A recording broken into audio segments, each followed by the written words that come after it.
നമസ്കാരം രുചികളുടെ ലോകത്തിലേക്ക് എല്ലാവർക്കും ഒരിക്കൽ കൂടി സ്വാഗതം.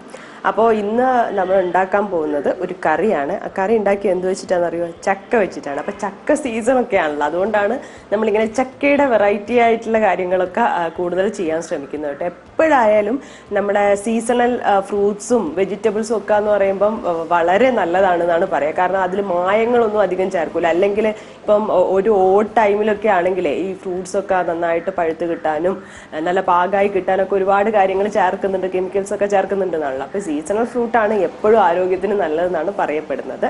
അപ്പോൾ എന്തായാലും ചക്കയൊക്കെ ആകുമ്പം നാട്ടിലൊക്കെ ഒരുപാട് ഉണ്ടാവുന്നതാണ്. അപ്പോൾ എപ്പോഴും ഇങ്ങനെ പുഴുക്കൊക്കെ ആക്കി കഴിക്കുന്ന സമയത്തെ നമുക്ക് ഒരു മടുപ്പ് വരുമല്ലോ. അപ്പോൾ എന്തായാലും കുറേ കിട്ടുന്നുണ്ടാവും. അപ്പോൾ നമുക്ക് കറിയും തോരനും ഒക്കെ ആയിട്ട് ഉണ്ടാക്കാം. അപ്പോൾ ഇന്നത്തെ എന്തായാലും നമ്മുടെ കറിയാണ് കേട്ടോ. നമ്മൾ ഇതിനു മുമ്പ് ഇടിച്ചക്ക കൊണ്ടുള്ള കുറേ റെസിപ്പീസൊക്കെ ചെയ്തിട്ടുണ്ട്. ഇനിയും പറ്റുന്നതൊക്കെ ചെയ്യുകയും ചെയ്യും കേട്ടോ. അപ്പോൾ എന്തായാലും നാട്ടിലായതുകൊണ്ട് ചക്കയുടെ കുറേ വെറൈറ്റി ആയിട്ടുള്ള ഡിഷസ് ഇനിയും വരും. അപ്പോൾ എന്തായാലും ഇന്ന് നമുക്ക് വേഗം കിച്ചണിലോട്ട് പോയിട്ട് ചക്ക വെച്ചിട്ടുള്ള ഒരു കറി ഉണ്ടാക്കി നോക്കാം. അപ്പോൾ ആദ്യം ചക്ക വൃത്തിയാക്കുന്ന പരിപാടിയാണ്. അപ്പോൾ ചക്ക വൃത്തിയാക്കുമ്പോൾ എപ്പോഴുള്ള പ്രശ്നം എന്ന് പറഞ്ഞാൽ എന്താ, ഈ ചക്ക പശ ഉണ്ടല്ലോ, ഞങ്ങൾ നാട്ടിലേക്ക് വിളഞ്ഞി എന്നാണ് പറയുക. എന്താ നിങ്ങൾ പറയാന്നറിയില്ല കേട്ടോ. അപ്പോൾ ആ ചക്കയുടെ ആ ഒരു പശ നമ്മുടെ കയ്യിലും അതുപോലെ കത്തിയിലൊക്കെ പറ്റും. അപ്പോൾ കുറച്ച് എണ്ണയൊക്കെ കയ്യിലാക്കിയിട്ട് ചെയ്യുന്നതാണ് നല്ലത്. അതുപോലെ തന്നെ കത്തിയിൽ ചക്ക വിളഞ്ഞി ആയിട്ടുണ്ടെങ്കിൽ ഒന്ന് ചൂടാക്കിയിട്ടേ ഇവിടെ ചകിരി ഉണ്ടല്ലോ അത് വെച്ച് തുടച്ചെടുത്താൽ മതി. ഞാൻ ഏതാണ്ട് ഈ ഒരു ഭാഗമാണ്, ഇത്രയും ചുളയാണ് എടുക്കുന്നത്, ചക്കച്ചുളയാണ് എടുക്കുന്നത്. ഇതിപ്പോൾ ഏതാണ്ട് ഒരു കപ്പൊക്കെ വരും കേട്ടോ. പിന്നെ ഇതിൻ്റെ കൂടെ ഞാൻ കുറച്ച് ചക്കക്കുരു കൂടി ചേർക്കുന്നുണ്ട്, ഒരു 10 ചക്കക്കുരു. അപ്പോൾ അതിൻ്റെ തൊലിയൊക്കെ കളഞ്ഞിട്ട് നമുക്ക് ചേർക്കാം. ഈ ചക്കക്കുരു ഇല്ലെങ്കിലും ഒന്നും കുഴപ്പമൊന്നുമില്ല കേട്ടോ. അപ്പോൾ അത് റെഡി ആക്കിയിട്ടുണ്ട്. അപ്പോൾ ആദ്യം ചക്ക കട്ട് ചെയ്യുമ്പോൾ ഈ ഒരു വലുപ്പത്തിലാണ് നമ്മൾ കട്ട് ചെയ്ത് എടുക്കുന്നത്.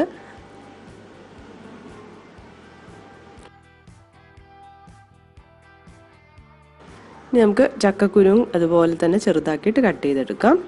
ഇനി നമുക്കിത് കുക്കറിലേക്ക് ഇട്ട് കൊടുക്കാം. കുക്കറിലാണ് ഉണ്ടാക്കുന്നത്.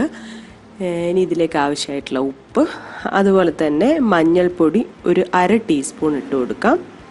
പിന്നെ മുളക് പൊടി ഇടുന്നുണ്ട്. മുളക് പൊടി 1 ടീസ്പൂണാണ് ഇടുന്നത്. അപ്പോൾ ആവശ്യമായിട്ടുള്ള വെള്ളവും ചേർത്ത് ഇതൊന്ന് വേവിച്ചെടുക്കാം. ഒരു വിസിൽ തന്നെ ശരിക്കും വെന്ത് കിട്ടും കേട്ടോ. പിന്നെ വേണമെന്നുണ്ടെങ്കിൽ നോക്കിയിട്ട് ചെറിയ ചെറിയ വ്യത്യാസമൊക്കെ ഉണ്ടാവും.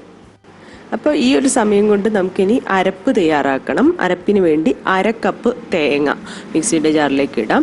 ഇതിൻ്റെ കൂടെ നമ്മൾ ജീരകം ചേർക്കുന്നുണ്ട്. ജീരകം ഒരു 1/2 ടീസ്പൂണാണ് ചേർക്കുന്നത്. പിന്നെ ഒരു കളറിന് വേണ്ടിയിട്ട് ഒരു തരി മഞ്ഞൾപ്പൊടിയും കൂടി ചേർത്ത് കൊടുക്കാം. ഇനി ഇത് കുറച്ച് വെള്ളവും ചേർത്തിട്ട് നമുക്ക് അരച്ചെടുക്കാം.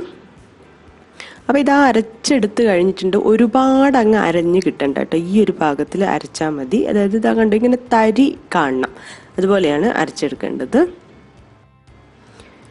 അപ്പോൾ ഇതാ ചക്കയൊക്കെ വെന്ത് വന്നിട്ടുണ്ട്. അപ്പോൾ വേണമെന്നുണ്ടെങ്കിൽ കുറച്ചൊന്ന് ഉടച്ചു കൊടുക്കാം. ചക്കയും അതുപോലെ തന്നെ ചക്കക്കുരു ഉണ്ടല്ലോ, വേണമെങ്കിൽ ഒന്ന് ഉടച്ചു കൊടുക്കാം. ഇനി ഇതിലേക്ക് നമുക്ക് അരപ്പ് ചേർത്ത് കൊടുക്കാം. എന്നിട്ട് നമുക്ക് ഗ്രേവിക്ക് ആവശ്യമായിട്ടുള്ള വെള്ളവും ചേർത്ത് ഇനി ഇതൊന്ന് തിളച്ച് വരണം. കുറച്ച് കറിവേപ്പിലയും കൂടി ഇട്ട് കൊടുക്കാം കേട്ടോ. അപ്പോൾ ഇതാ തിളയൊക്കെ വന്നു, ഏതാണ്ട് റെഡി ആയിട്ടുണ്ട്. നമുക്ക് സ്റ്റൗ ഓഫ് ചെയ്യാം. അടുത്ത പരിപാടി എന്താ, താളിക്കലാണ്. അപ്പോൾ താളിക്കാൻ വേണ്ടി നമ്മൾ ഇവിടെ ഒരു സവാളയും അതുപോലെ തന്നെ ഒരു 2 അല്ലി വെളുത്തുള്ളിയും എടുക്കുന്നുണ്ട്. ഇത് ചെറുതായിട്ട് അരിയാം. ഇനി ഒരു പാൻ വെച്ചു, അതിൽ വെളിച്ചെണ്ണ ചൂടായി വരുമ്പോൾ കടുക് ഇട്ട് കൊടുക്കാം. ഇതിലേക്ക് നമ്മൾ സവാളയും അതുപോലെ തന്നെ വെളുത്തുള്ളി അരിഞ്ഞു വെച്ചതും കൂടി ഇട്ട് നന്നായിട്ട് മൂപ്പിക്കാം.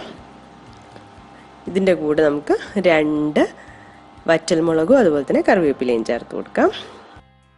അപ്പോൾ ഇതാ ഇത് റെഡി ആയിട്ടുണ്ട്. ഇനി നമുക്കിത് കറിയിലേക്ക് ചേർത്ത് കൊടുക്കാം. അപ്പോൾ എന്തായാലും ഇത് ഒരു അടിപൊളി കറിയാണ്. അപ്പോൾ ചക്ക സീസണാണ്, ഒരുപാട് ചക്ക കിട്ടും. എല്ലാവരും ഒന്ന് ട്രൈ ചെയ്ത് നോക്കുക. എപ്പോഴും ഒരേ വിഭവങ്ങൾ തന്നെ ഉണ്ടാക്കണ്ട. അപ്പോൾ ഇടയ്ക്ക് കറിയായിട്ടൊക്കെ ഉണ്ടാക്കാമല്ലോ. അപ്പോൾ എല്ലാവരും ട്രൈ ചെയ്ത് നോക്കിയിട്ട് എങ്ങനെയുണ്ടെന്ന് എന്നോട് പറയണേ. അപ്പോൾ അടുത്ത റെസിപ്പിയെ കാണുന്നവരെ ബൈ.